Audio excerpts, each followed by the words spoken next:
If you just open up Audition or Audacity. All right, we look all right as well for the audio bits. Yeah. So if you open up Audition, yeah, I'll turn your mic on. Cool. So if you want to just turn on Audition. I didn't even think of the films I liked this year. I'll have a look. I can look it up on my phone. All right, let's have a goosey gander. Oh, the internet's fucked off, isn't it? The uni Wi-Fi is broken at the moment. Which is fun. Okay, I'm gonna start recording on my end. Yeah, just do a little test. See what it's like. Films of... Because, I mean, you sound fine on our end, but it's just in case it fucks up midway through. Okay, Films I mean, of like... 2018. It's not picking up my mic at all. That's good. You just change the input settings that it needs. Yeah, right. Jack, you nonce. Films that came out: Black Panther came out last year. You forget how much happened in films last year. Why is it not picking up my fucking mic? Isle of Dogs came out. Mission Impossible, that's up there. Dun dun dun dun dun dun dun dun dun dun dun dun dun dun dun dun. Da da da da da da da da da. Bum bum bum bum. Da da da. Da da da da da da da. Bum bum bum bum. Da da. Bumblebee. Da da da. Da da da. Spider-Verse. I liked Ready Player One. I liked Mission Impossible the most. Da da da. Oh, cock. Da da da. So loud. Da da da. Da da. If you could see what I could see on the like, this is going in the Uncut version. Yeah, it's also going to kill people. Yeah, it'll be really funny. Da da da. Da da da. Da da da. Da da. Boom boom boom boom boom boom boom. Audition isn't picking up my mic at all. Jack! Have you tried the input settings? Have you tried not being an incompetent fool? Incompetent ignoramus. Oh, I tried that. It didn't work. Oh. What, the input settings on my computer or Da-da-da! Audition? Cocking hell! That's so loud. You turned up my fucking headphones, Nick. Oh, Da-da-da! I'm gonna go in there and I'm gonna see if I can get Jack to figure out on his end on Audition. Also, Da-da-da! I'm gonna do it to myself. You ready? Cock! Oh, fuck! That's loud. That is very loud. Good job.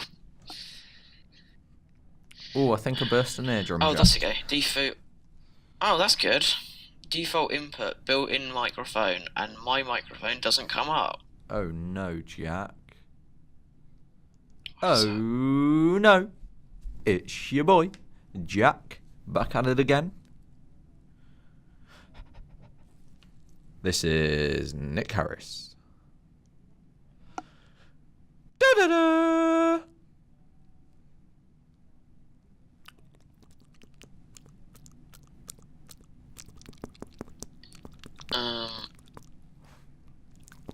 See the...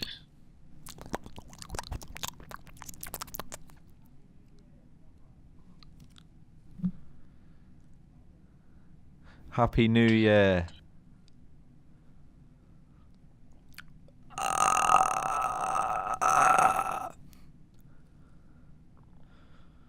Fuck's sake.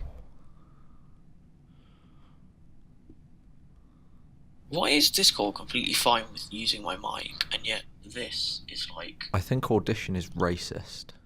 Yeah, that's it. That's the one.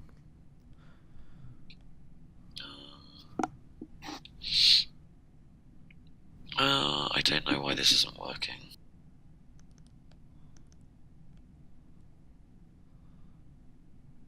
Whoa, she's the one.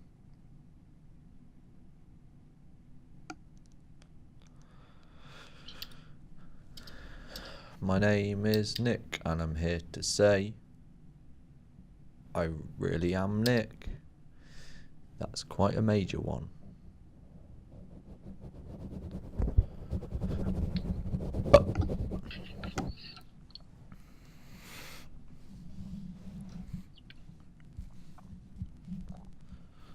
Adam, are my levels still okay if I sit like this?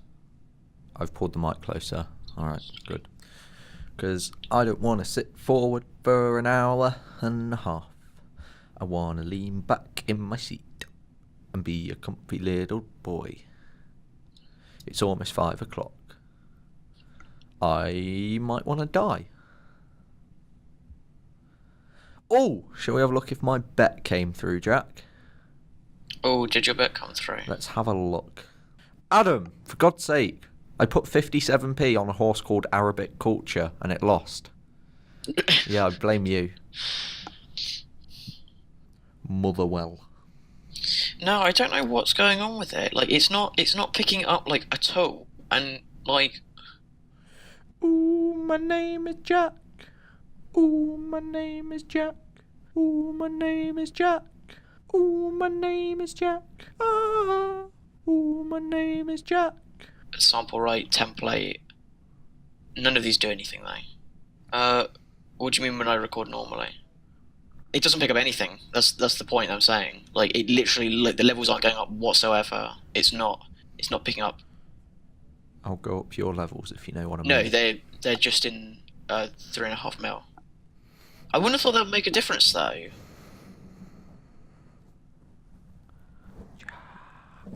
I swear to God if this fucking works.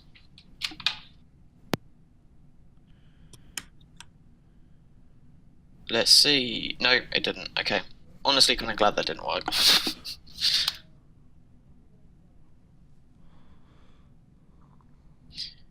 Yeah, preferences.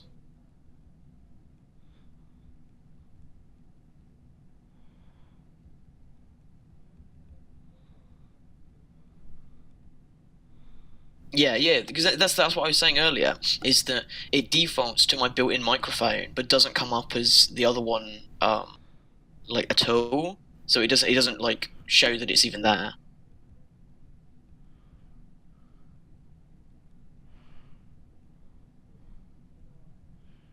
No. It's not picking up whatsoever. Ooh, I like the warm. Ooh, I like the warm. I don't like it when it's cold. I don't like it when my toesies fall off. Ooh, I like the cold. Ooh, I like the warm.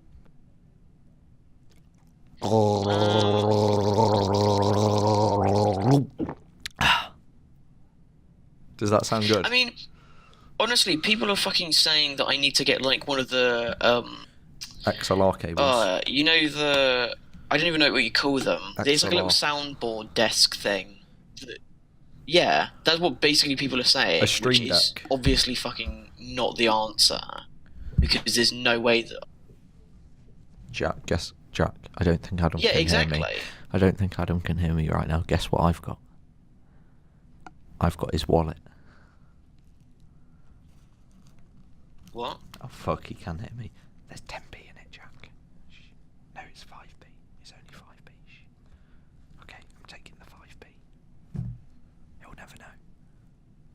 Are we still recording, Adam? Is this all on record? Is this really going to go in the uncut version? 'Cause my singing voice is pretty good, but I'm not ready to share it with the world yet. I heard that you settled down, that you... Well, the thing is, though, what I don't understand is that Discord's picking it up, but Audition isn't picking it up whatsoever, but it's saying that everything is done through my inbuilt mic, but it is then not recording my inbuilt mic. Like, I couldn't give to you. Alright, I'm just gonna unplug my headphones for a sec and see whether it's gonna pick up my, like, my onboard mic. Why you so shy? It's not like you to hide back. Okay, can you guys still and hear? hide from the light. Okay. I hate to turn up out of the blue uninvited, but I couldn't stay away. I couldn't hide it. But for me, it isn't over. Never mind, I'll find someone like you. I wish nothing but the best for you to don't forget me. I beg. I remember you said. Hello, Adnam. I'm speaking to you. I like to speak. I'm gonna keep on speaking. Hmm? Favorite film? My favorite film is the one and only The Dark Knight. It's very, very good. I like it a lot. Heath Ledger is real good. Christian Bale is pretty good. Michael Caine has a British accent, and it's great. Other things about it, I don't know. It's real good. Okay, I mean, we can do this for this week, and if it doesn't sound great, then like whatever. At least not looking. Speak. Hello, everybody. I am speaking. Yep. Speaking works. Yep. This is the tone that I would speak with. I'd be like, "Hello, everybody. Welcome to our show." Okay. Okay. You ready? Well, can I not shout cunt? Okay, we're good. We're recording. Adam's in the room. And we are recording. We are recording. Ladies and gentlemen. Right, one sec. So what? We're gonna go straight in with phone booth. Then we can do John Wick trailer. Yeah. Then 2018 review with the boys, and then finish off with the Prestige. Yeah, okay. Okay. Wait, guys, is that how you're talking? Yeah, this is how I'm talking. Okay. Okay. It sounds like way worse than it was before. It's like super, like. What do you mean, Jack? Like you're underwater. Jack, what do you mean? What do you mean, Jack? I've been to the year 3000. Not much has changed, but we do live underwater. Ponty pool. What? Ponty pool. Jack, I'm gonna speak. I'm gonna be speaking like this throughout the thing. Gonna speak Can like you hear us? About our volume. I mean, just about. Like, I mean, yeah. I don't know. I'll try to. You can imagine what we're saying. Yeah, we can work it out. Hang on, Adam's got a quizzical look and is now leaving the room. Hello, listeners of the uncut version. We're having some technical problems today because Jack's decided to fuck off to America for 4 months. Okay, yeah. If you speak like that the entire time, then that's fine. Okay, if I speak like this, what was it, Adam? It's not. Yeah, it's not fine, but I can hear you better. Okay, so speak like this the entire time. Yeah, Adam, what are you saying to me? There's a knob, Adam said. Yeah. God, I knew that was coming.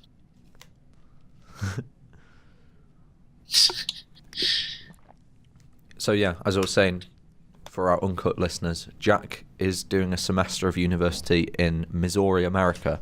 So we're currently trying to figure out how we're recording this. Oh yeah, it's piss easy. Oh yeah, so it's only taken us about an hour and 40 minutes to get to this point. The thing is, though, is that like Adam sounds completely fine when he's literally just using the inbuilt microphone on the Mac when he's in like the studio, like outside bit. Do you know what? Like he sounds completely fine like I genuinely think it is. What?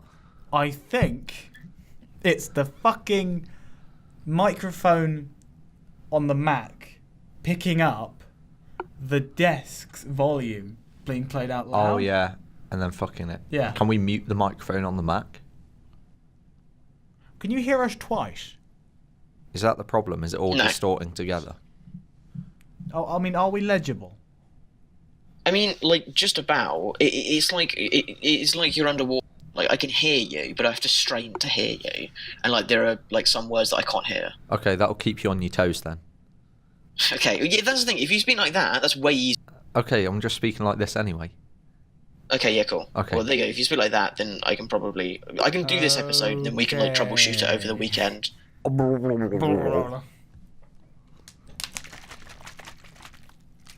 doing tomatoes now. Okay, are we ready? That's quite good. Let's see what people are doing. You intro this week. Go on. Okay, Adam, just remember to speak loudly so I can hear. You mean like this? Yeah, there you go. That works. Please don't shout. I'm not going to shout again. Don't worry. Don't know. That's my. Adam's ripping my notes up so he can spit his gum out. Nice. Would you prefer me just to put it on your paper? He's put his gum in my notes. Nice. Thanks, Adam. You're welcome. Right. We ready? Just making sure no one's going to walk in. Right. Time is it? 5:07. Okay. Okay. Hello, people of... No, that's rubbish. What's the radio station called? Brayford Radio. Brayford Radio. Hello, listeners of Brayford Radio. Welcome... Hello, listeners of Brayford Radio.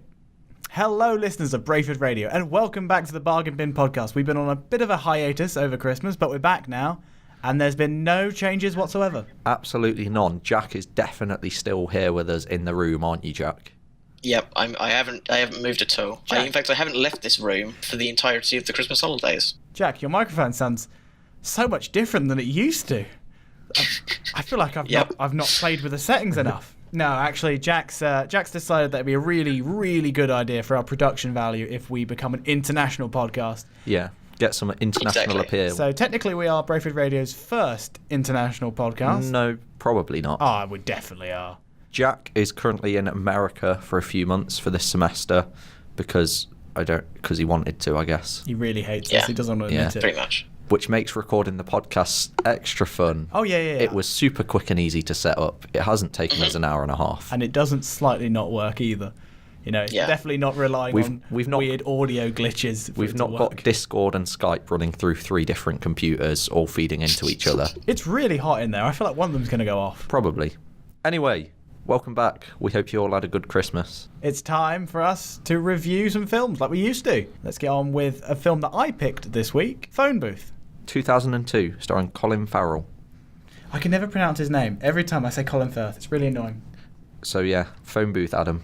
Tell us what it's about. Oh, the plot of Phone Booth. Well, let's just say that there is this ecomatic, I think that's a word, man who is like a publicist. Ecomatic. It's not how you're supposed to say it, but I can't say it. Anyway, there's a publicist whose entire career is founded on helping young startup actors and whatnot, trying to get publicised, but he's all lies. He lies to everyone. He's kind of almost like a chronic liar. And eventually this all catches up with him when he finally answers like this weird payphone phone call thing in like a red light-ish district of New York. Yeah. Where he's confronted by someone on the phone who's threatening to shoot him in the head with a sniper rifle if he doesn't just basically tell all the truth that he's been hiding. Yeah, so he's being threatened by this man on the phone. He's saying that if he doesn't tell his wife that he's cheating on her, that he's going to start shooting people. It's like a really weird like terrorism thing, but only against one person. So the whole film is just he's trapped in this phone booth with this sniper pointed at him, and he's got to do whatever he says. It's a great concept. I love these lock room things, these one room things. It's really well done, and the acting's really good. The acting is okay. Colin Farrell is pretty good. Forrest Whitaker is in this film as like a chief of police kind of type dude. Forrest Whitaker's always good, and the voice of the man on the phone is Kiefer Sutherland. He's just got a great voice for that kind of thing. Yeah, he's surprisingly good as him, and like I kind of wonder why in slight tangent in Metal Gear Solid 5 why he wasn't like as good.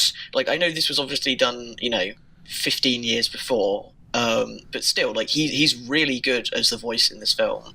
Like some great voice acting, and yet in Metal Gear Solid 5 he's not that great. He's pretty average. Maybe it's because 15 years ago was when he was in his prime. That was prime like Jack Bauer 24 time for Kiefer Sutherland. Yeah, that's true.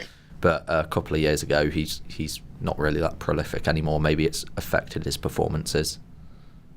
Yeah, that's true. Or maybe he's like one of those method actors, and he didn't want to cut his arm off for Metal Gear Solid, but he was willing to shoot Colin Farrell with a sniper rifle. So that was the delay, ladies and gentlemen. Jack may laugh about 5 minutes after we make a joke. Yeah. This is what you're gonna have to get used to, kids. Kids. Yeah, because only children listen to our show. You should hear what Nick was shouting before the podcast, and you can hear that. You can hear that on the Uncut version channel, I think. Yeah. Maybe by now I've figured out how iTunes work, and it could be on iTunes.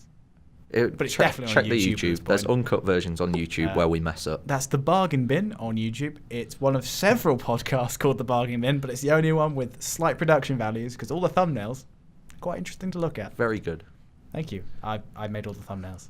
That's why they're really good.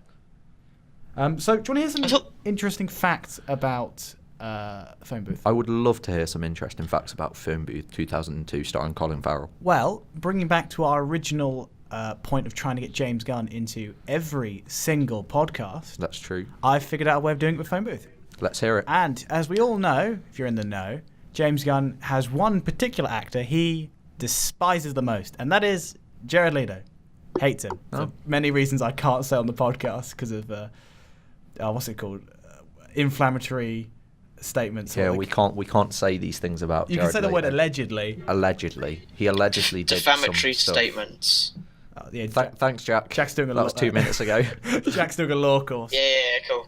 Yeah. So basically, there is the uncut version of this film stars Jared Leto just right after the beginning, after we say goodbye to Adam, who is Colin Farrell's assistant. Yeah, something like that. Very, very minor part in the film. Trainee assistant. The second he leaves, Colin walks down the street and down an alleyway and is on the phone with Jared Leto, and Jared Leto is an actor. Just to say, like, oh, I'm a struggling actor. Can you help me get on this show? And it's just another one of his lies. And that was never shown in the theatrical release, apart from the channel FX, which is like, it's like a Fox spin-off where they just show like CSI and films and stuff.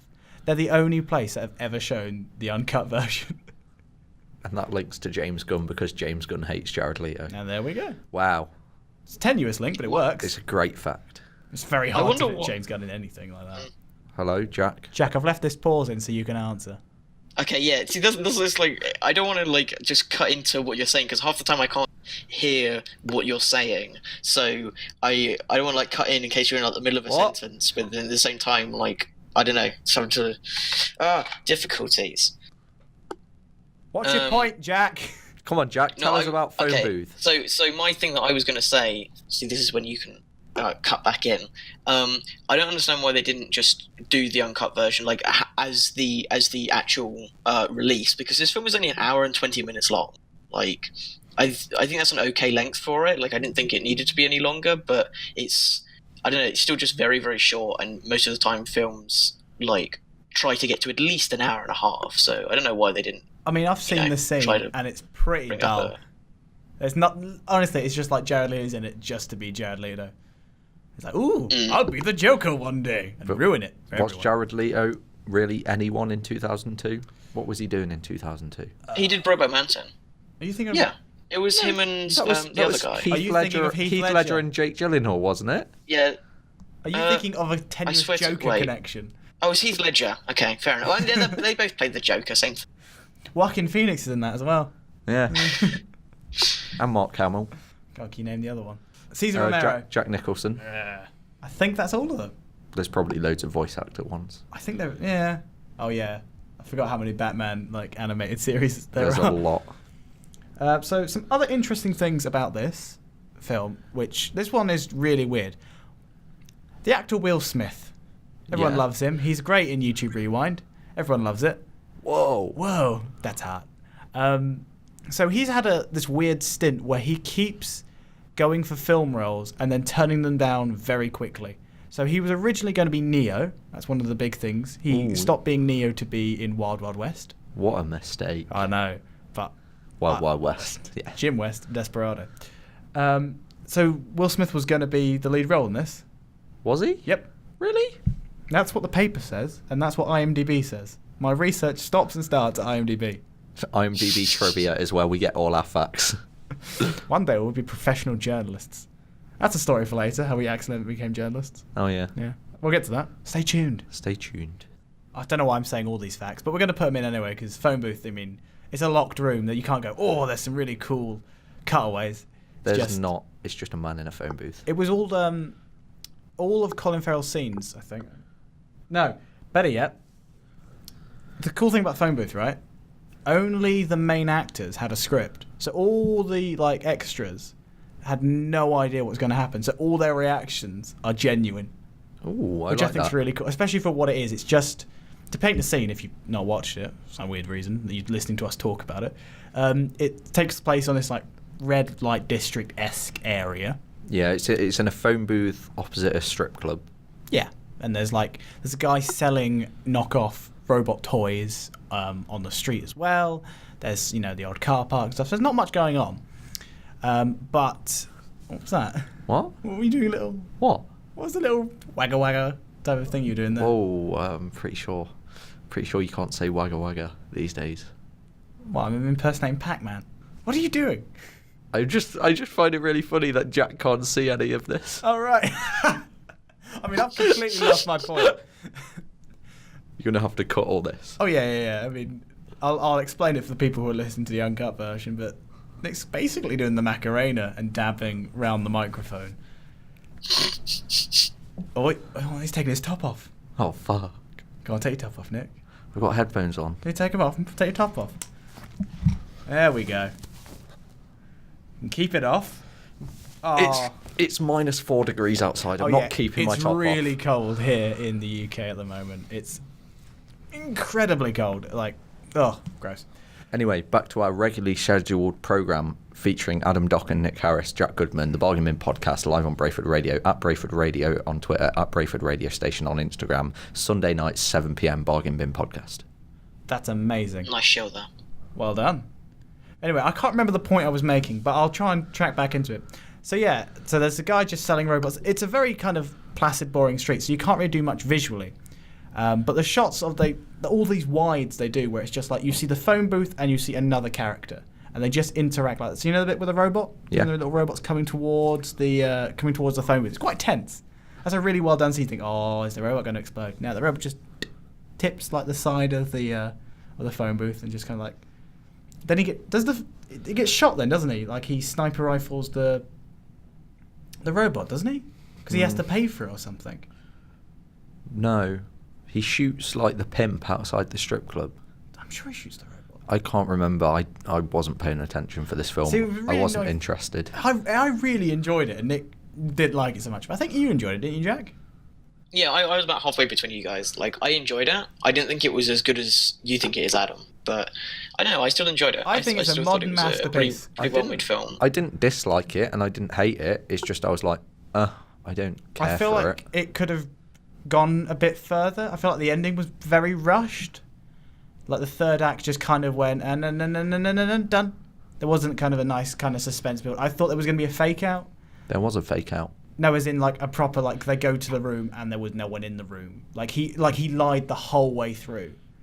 Because he was like they kind of traced the call. So basically, the premise is a guy is somewhere in New York, thousands of windows, pointing a sniper rifle in the phone booth, and throughout the film, it's kind of like he gives little clues of where he might be, and they start to backtrack, and eventually they find I think it's a hotel room. Yeah, hotel room. And I thought at that point, because the character had been doing so much manipulation, I thought, oh, they're going to do a fake out, and it was like nothing. Like they were going to open it and it'd be just a random guy having lunch or whatever, and it wasn't.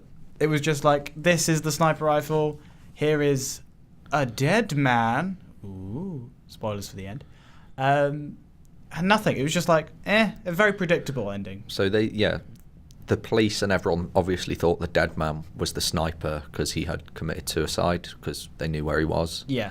But then, like, Colin Farrell has been shot slightly. He's in the back of an ambulance, and they give him loads of morphine to dull the pain. And while he's sat in the back of the ambulance, high on the morphine, Keith Sutherland walks up to the ambulance holding a case which obviously has the sniper in it, and is like, I'm still alive, haha, I got you. And that's like the big twist. Do you know what it felt like? It felt like an extended CSI episode. Yeah. Yeah, I can see that. So maybe it works better with a shorter format. Maybe. Or maybe it would work better as a... What I liked about it wasn't just this was the first guy that he targeted, the sniper. This was the third. He attacked like another businessman before, and it was in the newspaper and stuff. And I think maybe like a weird it's like a 3-part TV show could have covered this better. There is an episode of Luther where there's a sniper in London shooting people, and Luther has to hunt him down and track him down. Do you know what? That's probably what I'm thinking of. Probably where they nicked it from. And by that I mean they nicked it from Phone Booth, because Phone Booth is, the greatest masterpiece of the 21st century. Luther is great, by the way. Go watch Luther. I need to finish that. Jack, you ever watched Luther? I've watched one episode of it, the one where the guy and his brother play the D&D game to kill people. I like how your entire concept of dice has become D&D at this point. Yeah. No, because he does the it's like a D20, isn't it? Yeah, that's right, Jack. Well, that was definitely picked up, by the way, Nick. What? Your heavy breathing going. Nah, nah, nah, nah, nah, nah, nah. What? Don't know what you're talking about. Uncut Also, to make this way easier for this episode, before we figure all of this shit out, when you want me to say something, can you just say something like, "Hey Jack, what do you think of this?" or something along those lines? American correspondent. Okay. Because we'll I have such a delay that it's so difficult for me to try and gauge when I can speak. It's gonna take some time to realign. Very good. Referencing to Drake and Josh. Hey guys, did you know the Drake and Josh theme tune? Many people think they say it's going to take some time to realise. That's incorrect. The actual lyrics are, it's going to take some time to realign. Oh. So do you know Phone Booth? I do know Phone Booth, Adam Dokhan of the Bargain Bin podcast. At FatMGC on Twitter. It's all done in real time. Not as in it was all filmed in one go, but there are no cuts in time to make it seem longer. The runtime is exactly how long he was in that film. How long the film. incident lasted. I think that's really cool. I think that adds to more of the realism of him being in it. You kind of get more intense. There's no cutaways. All the cutaways are in time. Yeah. I like that. And also Michael Bay was going to direct this. Oh. But he was removed from the project because he went into a meeting and the first thing he said was, "So, how are we going to get him out the phone booth?" Oh, yeah, he completely missed the point. Yeah, they were like, do you know who'd be good at this? The guy who made Batman and Robin. It's weird, Joel Schumacher, because some films are great and other films have rubber nipples in. Yeah, Joel Schumacher. He's a hit and miss guy. Well, like the song. I guess they never miss, huh? Huh? For fuck's sake. You have to bring that in. It's current. That's what kids want. Yeah. They want memes. Hit on them Fortnite gamers. Floss it. I'm flossing right now. I'm flossing right now. I hope you are too, Jack. I am indeed. He's not. Or maybe he is. You could be lying. Either way, I'm disappointed. I'm always disappointed in Jack, but that's for many, many other reasons. Right, let's wrap up Phone Booth now. Let's cut back into this. You ready? Wait, I've got one more thing. This script is really old. Really old. The concept and the script is really old because it was pitched to Alfred Hitchcock. Really? Yep. The guy, Larry Cohen, who is the original scriptwriter, or concept writer, whatever it's called, first came up with this and pitched it to Hitchcock, but neither of them could figure out a way of keeping him in the phone booth, because there was no sniper rifles weren't a big thing. Yeah. So they left it, and it just got picked up again, and someone just went, "Hey, do you remember that old idea that someone had? I'll make this." Imagine a Hitchcock version would be very strange. It would. I'd watch it though. Yeah. I imagine Rear Window is it's like Rear really Window, good. So I imagine Hitchcock. Rear Window with a gun. Yeah, Rear Window, but the neighbour that's killed someone has a gun. That would be really good. I love it. And that is an extensive look into the phone booth. It wasn't really, but I guess that's kind of what we do, isn't it? I mean, it's more than anyone else has done. I don't think anyone else has looked into. You say that. Empire loved this. Empire did love this for some reason. They also went mad with puns in their review. Oh dear. They were like, "Put everything on hold and answer Colin's call." And with that note, we're going to move on to our scoring system for this. Jack Goodman, I would like you to give this a score. How many out of 10 angry Irishmen in a phone booth would you give this film? I will give this 7 angry Irishmen out of 10. All right, Nick. This time, without having to cut out the pause that Jack left in. Because I thought you guys were going first. I didn't realise it was directed at me. Okay, Nick. How many cut-out scenes of Jared Leto performing a very minute character task? No, it's a rubbish one. What else happens in phone booth? How many hidden guns in a phone booth out of 10 would you give this film? Probably about 2. Only 2 hidden guns. 2? He just doesn't like it in hidden gun terms, Jack. I don't That's okay. like it, Jack. It's 21st century. I'm not a fan. Still. And Very harsh on it. I didn't think it was that bad. Adam Dokhan of the Bargain Bin podcast. How many... Can you pause that while Jack's just fiddling around with his microphone? Sorry. You done? I took it off to like sneeze in the corner because otherwise you would have fucked that. It would have been easier for you sneezing, little sniffles. All right, Jack, shut the fuck up. I think he say has. say like okay or something then. Over. My God, Jack's Jack? dead. Jack. Hello? Yes. Oh, okay, that's fine. Okay, let me ask Adam. I'm going to ask Adam. Okay, I'm ready. Ready. So, Adam Dokhan. Yo. How many? Don't say yo. Okay, do it again. So, Adam Dokhan. What up, my homeboy? Perfect response. Okay, let's not go there. So, Adam Dokhan, how many? You really want to see what he just mouthed, Jack? I would like to. Anyway, Adam Dokhan, how many dead pimps in the street would you give this? Oh. Out of 10. About 8. 8. 8.5. 8.5 I dead loved pimps it. out of 10. 8.5 dead pimps. Nice. Anyway. I didn't know what the next section Okay, was. next section is John Wick. John Wick. No, it's not. You mean trailers? Trailers, but the only trailer we've got is John Wick. But let me intro it, come on. Go on, I want you to scream trailers, but be really specific about the one trailer we're going to watch. It's time now for the segment of our podcast where we review this week's trailers.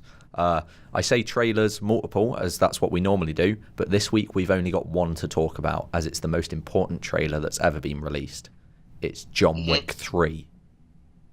I'm so excited. I words cannot describe how excited I am for this film. I need to see it. I want it now. We are all massive John Wick fans. We are so excited for this. Big fan. What do you think of the tag title? Parabellum. John Wick Chapter 3, Parabellum. Of course, that is a gun, if anyone's wondering what that is, because I had to Google it. I have no idea what that is. Don't care about the title. I just want to see Keanu Reeves in a suit just beating some guys up and shooting some guns. And this trailer gave me exactly that. It's exactly what I want to see. They're on a motorbike having a samurai sword fight. I'm so excited about that. In the trailer, he's killing a guy with a book. In John Wick Chapter 2, he kills 2 guys with a pencil. In this one, he's shoving a book down someone's throat. And then he goes and meets Halle Berry, who I guess is an assassin he knows. And she's got attack dogs who synchronize attack with her. And it's like, we're gushing. Do you think, like the fourth one, he'll just be in Staples and just use everything to kill someone? Hopefully. Just gets out like staplers. Although, you say in the fourth one, I kind of hope they make this one perfect and leave it as a trilogy. I think it'd be a trilogy because, I don't think they're going to make a fourth one. Because trilogies just feel better. Yeah. 4 films just feels a bit weirdly weighted. And there were talks and plans of doing a spin-off of this universe surrounding the Assassin Hotel, which I love. I love the whole concept, especially in the first one, before it gets it too much into it in Chapter 2, where you've kind of got this whole rich world and this lore and this story, and they just give you little drops of it, and you don't know fully what's happening. That's my favourite thing about these things. It's just the coins. The first time you see any of the coins is when he's digging them out of a concrete floor. You're just like, they're important. Yeah. But no one's going to explain it, and what are they worth? You pay people with them. It's cool. I really love it. Why is this assassin guy who's on a mission to kill people going to this hotel? Oh, it's a hotel specifically for assassins, and this is like a safe zone. Yeah, I like how it's all respected. You don't kill anyone in here, and if you do, well, the hotel gets you. That's at the end of John Wick Chapter 2. Yeah, exactly.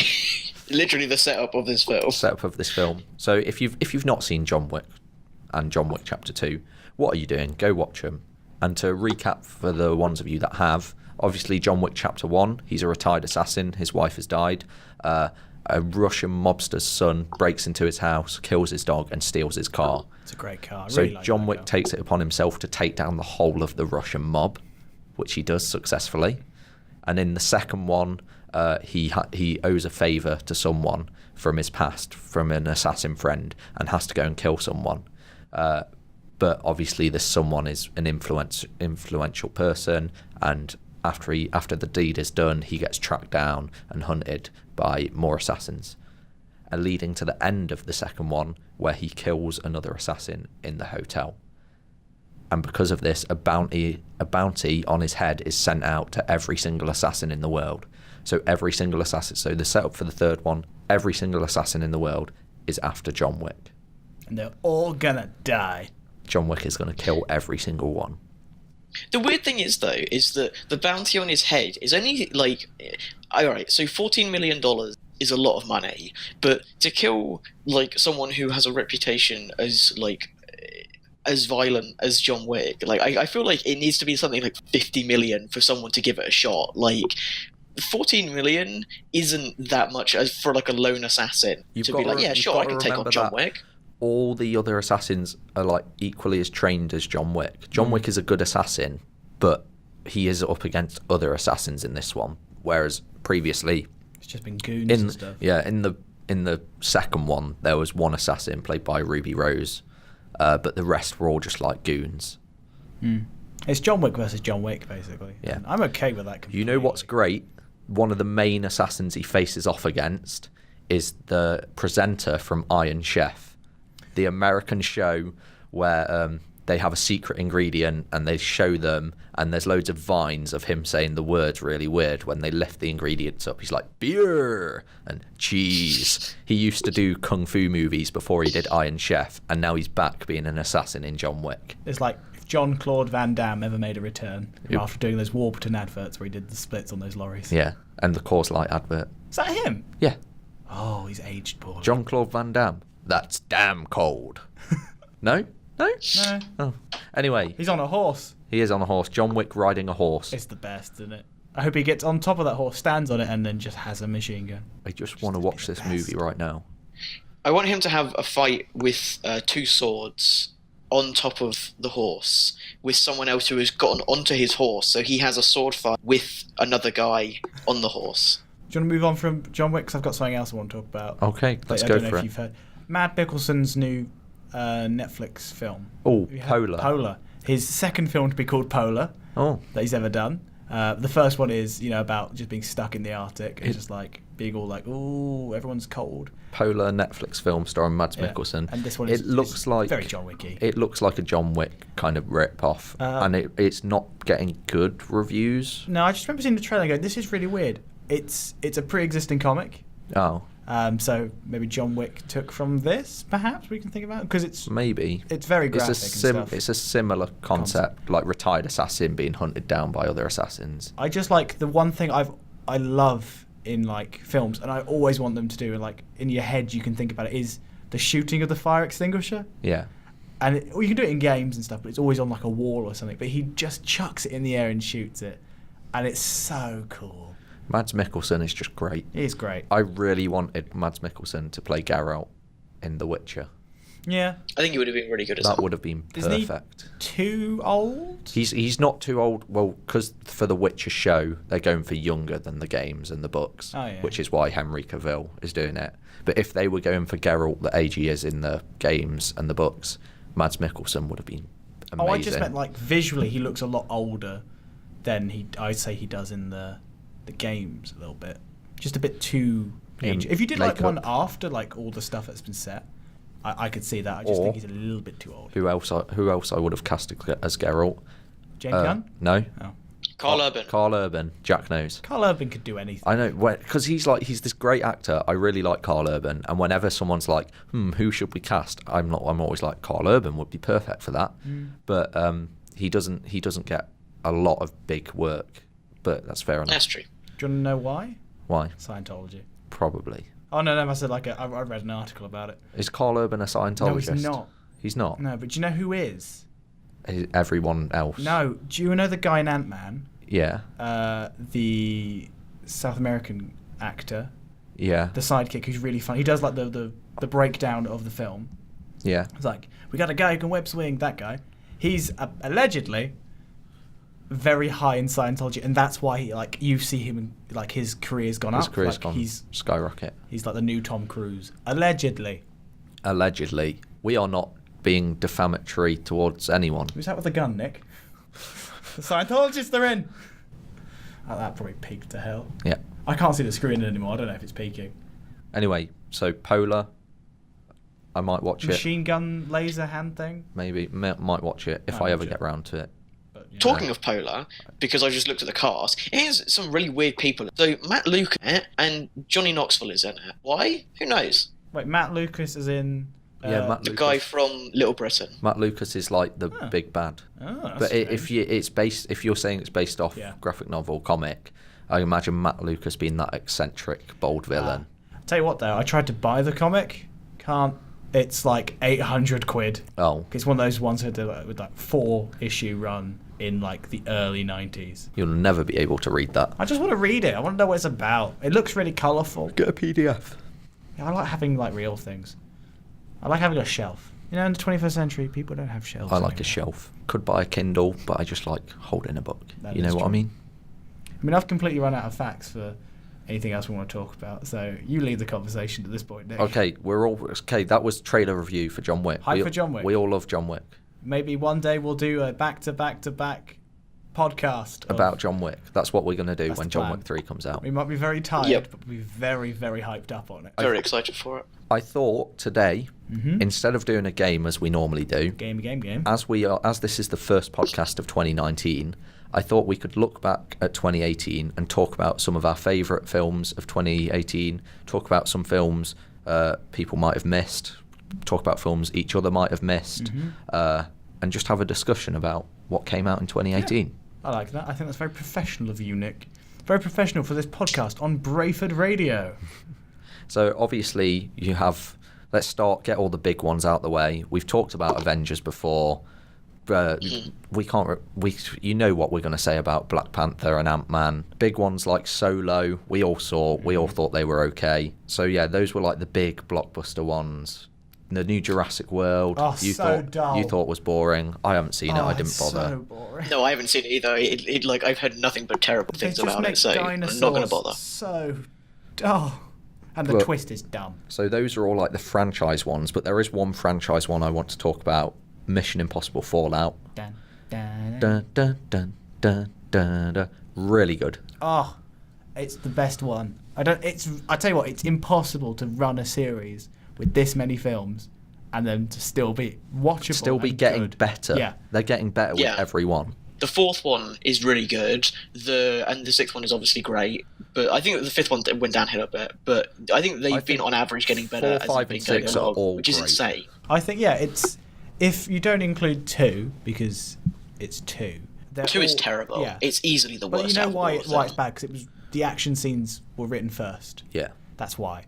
But if you discount 2, they've all gotten better, which you can't say about any other film series ever. Especially not one with 6 films. Yeah, with 6 films and it's all based on action pieces. You just can't do that. Well, okay, arguably I'd say the Fast and Furious films, but that's because they've gone away from racing into just like a comic book film. Yeah. You know, like they've just gotten so ridiculous that it's better. That's my opinion. I know some people like the racing ones better. I think it depends what you're into. I think if you followed the series, they get ridiculous at a pace, so where it's like fine. But I think if you just watch like Fast and Furious and then is it Fast 9? Fast 8? Fast 8? I don't know. They did 8. I don't think they've done 9 yet. Like if you watch 1 and 8, you would go like, oh no. Yeah. But if you watch them one after the other and worked fine. up to it, I think you'd be fine. But you could watch Mission Impossible in any order, apart from the last 2. The last 2 are kind of connected. Are the only ones that I would say you kind of, just to get the idea of the villains. Yeah, there's like a returning, like 2 or 3 returning characters who aren't like the standard Mission Impossible team that have been in for ages. But yeah, I really liked Henry Cavill in it. Oh, he's great. He those punches look like they hurt. Can we talk about the reload punch? Yeah. That's the best thing I've ever seen in a fight scene. He's just like, everyone's seen it, but you know what I'm talking about, where he's like, he's got his fist and then he just like reloads them to punch. Reloads the punches. It's great. Because like normally in a film when you see a fist fight, it looks realistic enough, but for some reason in this film, when Henry Cavill punches someone, you feel it. You're like, oh, that looked good. It's because he's a brick. He is a I mean, that whole bathroom scene when him and Tom Cruise are like fighting that one guy in the bathroom, like that. Every punch that he made was like, oh, okay. And that's what I liked about it. There was 3. What you don't see in other like fight films is everyone fights the exact same way. It's like everyone's like a karate master or a boxing pro. There were 3 different styles. Yeah, they all have different fighting styles. Yeah, and there was the American boxer. Henry Cavill is like the American brick boxer. Yeah, you had like Tom Cruise, who was more like finesse and kind of precise jabbing. Precise and and momentum. A karate expert, martial art expert, just like dodging everything and using like the environment. It was so cool. It was very good, that whole bathroom scene. And they managed to tie it with a joke as well, which to keep it, and they kept the tone of the joke as well. You know, they shot a guy in the head, and it's just like, oh god, blood. It was really good. I loved so much of it. Mission Impossible Fallout, go watch it. It's just a great action film. Great fun. Film. Not boring at any point, and the pace is so good all the way through. It's just and the ending. Can I talk about a film if we finish talking about that? Yeah. You can talk about one film, Jack. You can talk about as many as you want, Jack, but start with one. What? Do you think just talk, Jack? I've got a joke. Okay, cool, because I can never... Sometimes like when it's only like one-word things, it kind of keeps on going in and out. Okay, so my film that I want to talk about, which is my favourite film easily of last year, was Hereditary. That film is so good. Like, it is in my top films that I've ever seen. I love that film so much. Toni Collette in it, like how she wasn't nominated for Best Actress astounds me, because her performance carries that film. That her kind of like slow descent into kind of madness and like discovering all of these things, like it is incredible. Every single performance in that film is great. The general like plot of it is really good. I have nothing bad to say about that film. It is like absolutely amazing. The cinematography is great. The script is great. The music is like really chilling and like fits the tone so well. There's so many different layers. Like you notice so many things on like your second and third time watching it. Just nothing bad about that I can say about it. It's just absolutely incredible.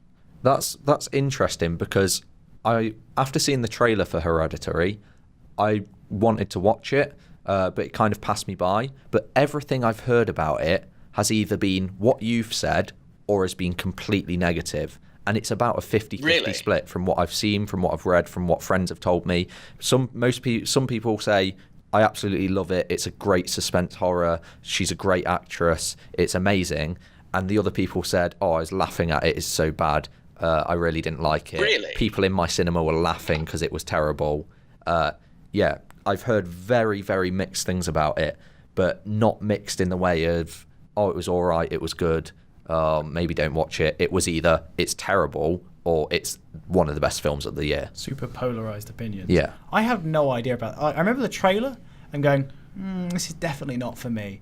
But I still have the thing no is, clue the trailer about the plot doesn't at all. represent the film at all. Like I showed the trailer to my friends, and like rewatching the trailer, having like already watched the film, like it doesn't fit the film really at all. It's like way slower paced. It's not, I wouldn't say frankly it's a horror until the last like 20 minutes. Like, for the most part it's just a thriller. It's a very suspenseful thriller that has like a really like oppressive tone throughout. I wouldn't frankly call it a horror. I know I had it spoiled for me. I know the big like twist thing that happens with the little girl, the child.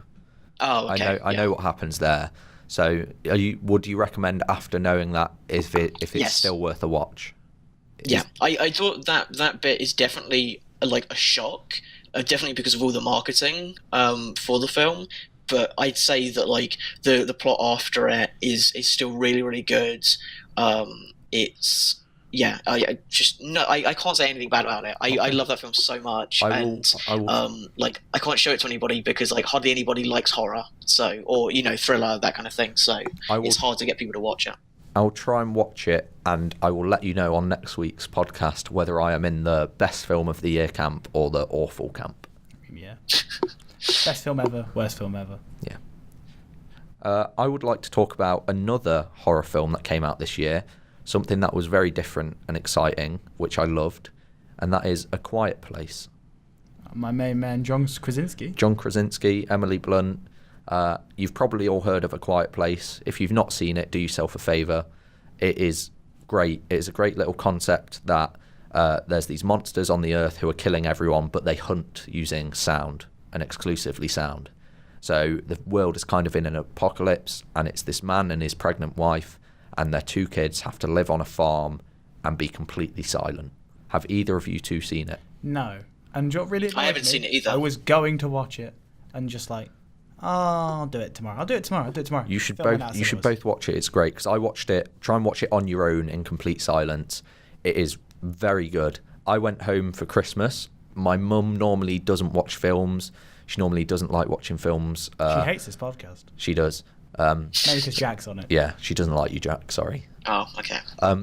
But she was like, I was like, so we were trying to decide on a film to watch on Christmas Eve, I think, all as a family in the evening, and we were going through lists and lists of films, and I said, how about we watch The Quiet Place? It's a horror film. And she immediately went, no. And I went, no, you'll really like it. It's all about family. So we watched it, and my mum loved it, my dad loved it, my brother loved it. Your dog loved it? I don't have a dog. Oh. It died. Hard cut. So yeah, Quiet Place. Go watch A Quiet Place. It's great. We have Jack. Hello. 2 strange women have just entered the studio.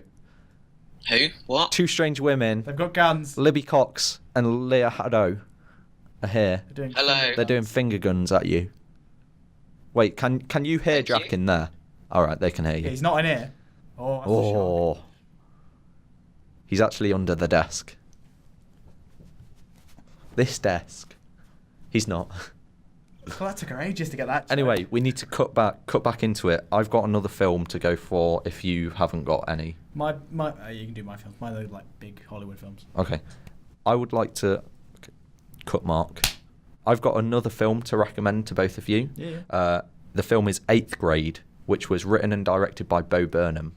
I'm not a huge fan of Bo Burnham's comedy, his stand-up, his comedy songs, but I know that he's a really talented guy. And I thought it was really strange when I first heard about 8th Grade that Bo Burnham, for his first directorial debut and his first film, he would be doing this kind of middle school, high school drama about this teenage girl with body issues, self-esteem issues, and her growing up. But it's a really sweet little comedy drama, kind of a small family thing. It's satisfied my itch for high school drama, which is my guilty pleasure. So 8th Grade, if you're into that thing, it's a nice little film to watch. Jack, any other films from 2018 to talk about? Yeah, so I have one more, which is Blind Spotting. I don't know if you've heard of it. I haven't heard anybody, but so if you know Ralph the Movie Maker on YouTube, I heard him talk about it, and that's what made me want to watch it. And on the plane over here, it was on, so I thought I might as well watch it. And it's a really, really good film. It's about this guy in Oakland who witnesses a police officer kill a black guy for no reason. He was running away, and it's him trying to come to terms with it and deal with what he's seen. But my favorite thing about it is the dialogue. It genuinely feels like this film didn't have a script, but in a good way. It just feels like the actors got on so well with each other that they were just okay, just speak, and the scene will happen, and stuff will happen in the scene, and you need to react to that. And because all the dialogue, it doesn't feel like it would feel like it was written. It feels like it's just natural flowing conversation. It's really, really well done. It's shot very well. The pacing's great. It's really, really good. Highly recommend watching it. Sounds good. Couple of quick shout outs to films. Isle of Dogs, Wes Anderson, really great. If you're a Coen Brothers fan, Ballad of Buster Scruggs on Netflix, I really enjoyed. This kind of 6 short stories all about cowboys. Adam, got any films? So TV shows, we've put in some TV shows. Jack Ryan is phenomenal. Jack Ryan, I watched the first few episodes. I've still got the rest of it to go. I thought it was pretty good. Yeah, honestly, it's just really hooky. Once you're into it, you go for it. John Krasinski is an amazing actor. It's weird. It's taken him a while to come back. It feels like he was as a name, just not talked about. Then suddenly, it was after The Office, he had 3 or 4 years where he did nothing, and then he came back big. Yeah, and I'm glad for it.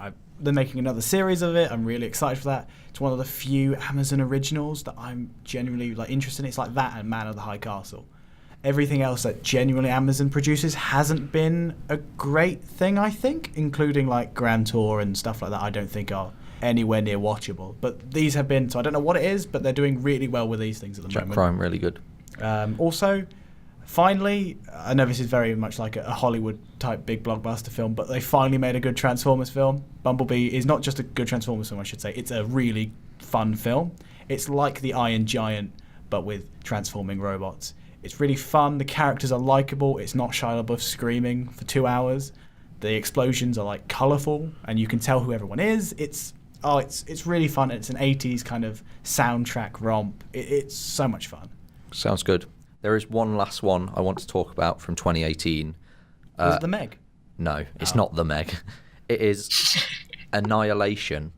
Yes, I heard that was going to be my one if you didn't talk about it. I heard good things about it. I've got to be honest. I wasn't really a big fan. I know, Jack, you liked it. Yeah, I really liked it. Now, this is the Netflix really one, isn't it? Yeah. Now, there are two similar, these merge into the same film in my head. Is this the one which is all about the women going through the portal? Yeah. Okay, that's the one I'm thinking of. All right. The other one is with the alleged Scientology actor. I can't remember the name of it, but that's what I thought it was. Okay. Have you seen Annihilation? No. Okay. I heard loads of really good things about it. I remember Jack on one of the podcasts saying it was really good. But when I watched it, I really wasn't that into it. I thought it was okay. Thought it was But I know you. Why did you really enjoy it, Jack? Give me a reason. Firstly, it's one of the few films that I've seen Natalie Portman in that she isn't terrible in. She's actually a pretty good actress in this film, and just the rest of the cast as well. Pretty good acting all round. It's shot really nicely, and for me, the music is really, really good. It's very haunting, and it really kind of showcases the mood of not really knowing what's going on inside this kind of weird alien veil thing. I don't want to do any spoilers, but there's a monster in it that is really creative and well done, that is just genuinely kind of frightening. I don't know, it gets off to a bit of a slow start. I feel that the first third could have been sped up a bit, but once they get into the kind of alien veil thing, it gets really, really good. Yeah, I mean, there were aspects of it I enjoyed, but overall I wasn't that into it. I've only heard just completely polarizing ideas. Yeah. People are like, hey, this is great. Or people are going, no. Oscar Isaac is great in it, though. I will say that. Everyone has said that. Oscar Isaac is just great in everything. He is great. Ex Machina is worth watching just for Oscar Isaac's. But I tell you what, he's not very good in acting. X-Men: Age of Apocalypse. Yeah, but that's because he was literally wearing a tent and 7 gallons of blue paint. Yeah. I'll tell you, have you seen there's a short film, I think it came out last year, Tiki Tack? Yeah, we watched that in a seminar the other day. I know, I was just doing it for the illusion of the audience. The illusion of the audience. We had to watch this short film, but it's starring Oscar Isaac, and it's very good. It gave me a very Wes Anderson feel. Yeah, it is, isn't it? It's all the colours and the very centralised, and the really dark humour, but put across in a really light way, so you don't mind it. Yeah, he's lovely in everything. I'd sell Jack's arm to get him in one of my films. I'd sell the whole of Jack. You see, the trouble is you can't sell people, but you can sell parts of them. Illegally? Yeah, Jack can donate a kidney. Anyway, let's move on from this topic before we get kicked off Brayford Radio. By the way, at Brayford Radio on Twitter, at Brayford Radio Station on Instagram. Get in touch. And get in touch with us personally at Phantom Cheesy on Twitter. The other two don't have anything. And Bargain Bin Podcast at Gmail. Oh, yeah, the show we do. That's the one I was going for. Oh, is that what you wanted for? Yeah. The Bargain Bin on YouTube as well, where we put on all the episodes, including the uncut versions, which we don't play on radio for many reasons. Mainly because of the words Jack says. Yeah, Jack is horrible. Oh. I'm a terrible person. Anyway, so that was our little review of 2018 films. Good year for films. Hope you've got some recommendations from us. And hope you can give us some too. The stuff we might not have heard of and we can watch. We're going to move on now to our final film of this podcast. It is the very, very good The Prestige, directed by Christopher Nolan, came out in 2006. I was so happy when we pulled this out the bargain bin, and it was only 50p, because it meant we get to watch it. I'm right in saying that Adam hadn't seen it before. I've never seen this film before. And Jack... No, I've never seen it before either. I was the only one who's seen it before, but I saw it ages ago. This film has so many twists in it at the end. It's so great. It's a Christopher Nolan film, so you know it's going to be good. The concept is it early 20th century? Tesla, so that's... Early 1900s? Yeah, 1890s. 1890s. These two magicians kind of have a rivalry, and they keep trying to steal each other's tricks. They're played by Hugh Jackman and Christian Bale. Hugh Jackman. They have a mentor played by Michael Caine. And Hugh Jackman really wants to steal this trick from Christian Bale, but has no idea how to do it. But has been left clues by Christian Bale to find out how to do this trick, which means he has to go and find Nikola Tesla in order to create a machine to perform this illusion. This film is great. It's really fun. It's also very dark. But yeah, it's amazing. I love how a lot of his films are never played in the correct order. Nearly the correct order. Nearly. But just enough to where you can think, hold on, are we here or are we there? And then you get the twist of, there's a lot of flash forward, flashbacky bits, but it's not hard to understand. No, it's like a soft Memento. Yeah. If you want frame of reference. My only issue with this film, it's really good. The twists are great. And the acting's pretty good. All right, actually, no, I have two issues with this. One from the acting. Christian Bale, his British accent. So I actually didn't realise that he was British, but he is, and yet his British accent is really bad. It sounds like someone is trying to do a mock impression of a British accent. He's going for I'm a British magician type, I am. He's going for that style. It doesn't really work. And it's so annoying when he shouts. And it constantly took me out of the film. Virtually every time he spoke, I thought it was someone doing an impression, and it whatever immersion the film kind of built up, that took me out of it. And my other issue is that I found it at parts quite dull. I thought at times it was quite slow going, even though near the end with all the twists and turns, that was really good.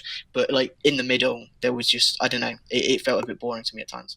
Yeah, but overall, it was pretty good. I can see in some sections where you can kind of it's paced a bit too slow for what it is, which is close-up magic, which you want excitement quite quickly. I can understand why you think that and why you feel that.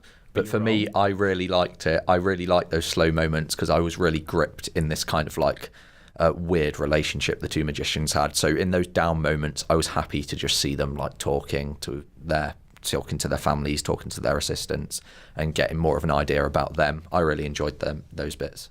Yeah, I'm indifferent towards them, kind of in between. I think some bits were slow for tension, but a lot of bits were just kind of, you're just explaining a bit too much. It's a lot better when it's just, you can cut that and it's more ambiguous and it's a thing, but it is film, innit? One thing I love about this film is who they cast to play Nikola Tesla.